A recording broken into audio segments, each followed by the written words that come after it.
Selamat pagi, perkenalkan nama saya Sustri Melina Perangsir, NIM 200118095, kelas 2B, Prodi Pendidikan Anak Usia Dini, Universitas Nusa Cendana. Saya akan menjelaskan sedikit rangkuman materi dari Hukum dan Perlindungan Anak. Yang pertama, definisi Hukum dan Perlindungan Anak.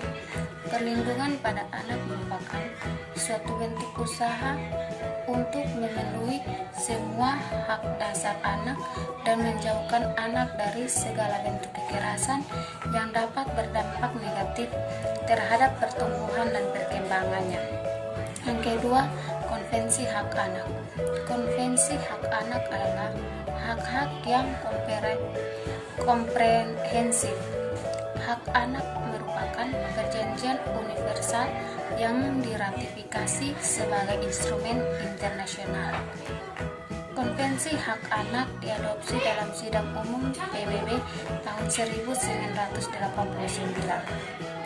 Awal bergeraknya gagasan hak anak bermula dari gerakan para aktivis perempuan yang melakukan protes dan meminta perhatian publik atas nasib-nasib anak yang menjadi korban perang.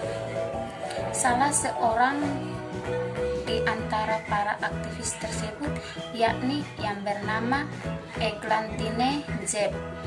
Eglantine Jebb kemudian mengembangkan 10 butir pernyataan tentang hak anak atau rancangan deklarasi hak anak yang pada tahun 1923.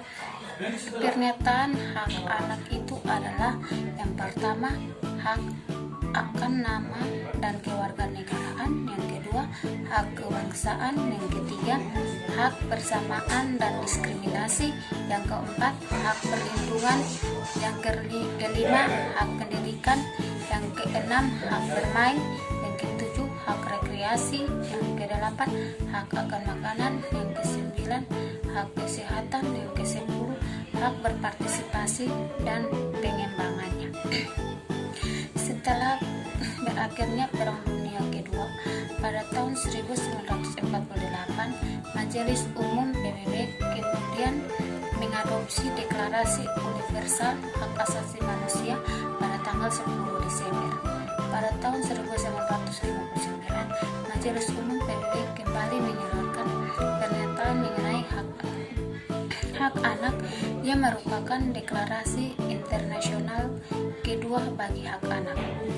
Prinsip KHA atau Konvensi Hak Anak PBB berdasarkan pada 4 prinsip, yaitu yang pertama, non-diskriminasi, yang kedua, kepentingan terbaik, yang ketiga, kelangsungan hidup, tumbuh dan berkembang, yang keempat, penghargaan terhadap pendapat anak.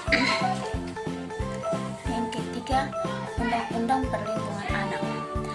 Hak-hak anak yang diatur dalam Undang-Undang Perlindungan Anak nomor 23 tahun 2012 dan Undang-Undang Perlindungan Anak nomor 35 tahun 2014. Undang-Undang Perlindungan nomor 35 tahun 2014 perubahan atas Undang-Undang nomor 23 tahun 2012. Saya mengambil salah satu pasal, itu pasal yang 9 Undang-Undang nomor 35 tahun 2014, pasal yang 9 ayat pertama yang berbunyi, setiap anak berhak memperoleh pendidikan dan pengajaran dalam rangka dalam rangka pengembangan pribadinya dan tingkat kecerdasannya sesuai dengan minat dan bakat anak. Yang keempat, hak dasar anak dan penjabarannya. Yang pertama, hak hidup. Misalnya seperti anak berhak atas kasih sayang orang tua, ASI, eksekutif, kelahiran dan lain sebagainya. Yang kedua, anak berhak tumbuh dan berkembang. Contohnya seperti hak atas pendidikan yang layak, istirahat, makan makanan yang bergizi, tidur atau istirahat, belajar, bermain, dan lain sebagainya. Yang keempat, anak berhak untuk berpartisipasi. Setiap anak berhak untuk menyampaikan pendapat, punya punya suara dalam musyawarah keluarga, punya hak berkeluh kesah atau curhat, memilih pendidikan sesuai minat dan bakat, dan lain-lain. Yang kelima, definisi kekerasan pada anak. Kekerasan pada anak adalah tindakan kekerasan secara fisik, seksual, dan penganiayaan emosional atau pengabaian terhadap anak. Sebagian besar terjadi kekerasan terhadap anak di rumah anak itu sendiri, dengan jumlah yang lebih kecil terjadi di sekolah, di lingkungan atau organisasi tempat anak berinteraksi.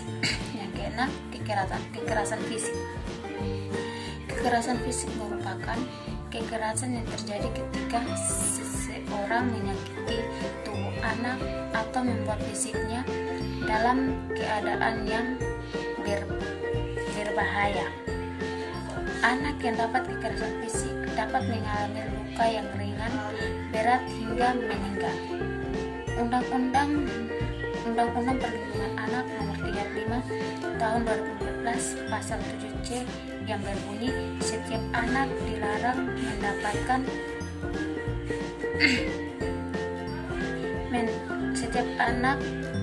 setiap orang dilarang menempatkan, membiarkan, melakukan, menyuruh melakukan, atau turut serta melakukan kekerasan terhadap anak. Sekian sedikit penjelasan saya tentang materi hukum dan perlindungan anak. Terima kasih.